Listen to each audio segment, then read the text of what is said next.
I knew, but I never quite appreciated how hard nurses work until I recently visited a friend at a local hospital here in San Francisco, and I saw with my own eyes how nurses and doctors too run from patient to patient, how much they have to do, how many things they have to keep in mind and remember during all hours of the day.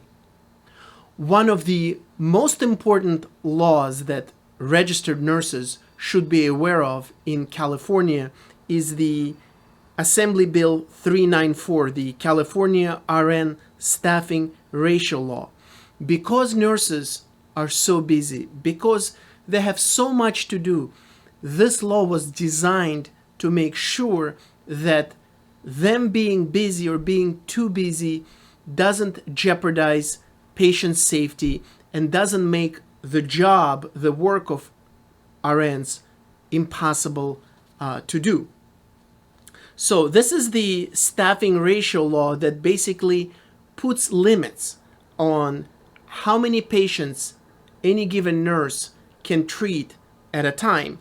And AB 394 establishes specific numerical nurse-to-patient ratios for acute care, acute psychiatric, and specialty hospitals in California. Now, there are different exceptions, but generally, this law that was fully enacted in 2003, the legislature came out with a table of final ratios, and this table is called California RN to patient staffing ratio. And it's a table of the type of care and RN to patients ratio that's allowed. So, for example, intensive or critical care is 1:2, neonatal intensive care is 1:2, antepartum is 1:4, postpartum couplets is 1:4, postpartum women only 1:6, ICU patients in ER 1:2, step down 2008 is 1:3, telemetry initial is 1:5, and so forth.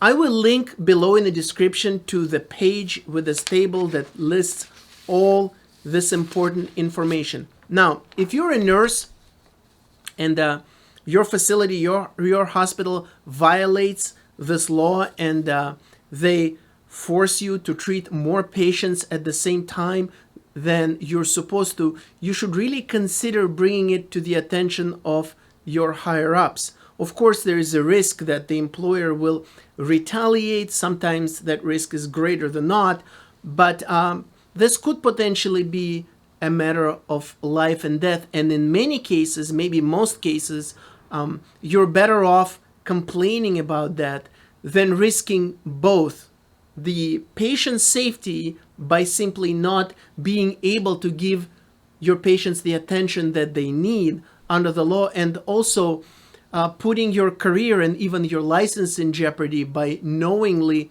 violating this law. So, if you're not sure whether it is the best thing to do to complain about the violation of nurse and patient ratio in your hospital, in your situation, you should definitely discuss this with an experienced employment attorney and to share with him all your legal and all your practical circumstances and concerns.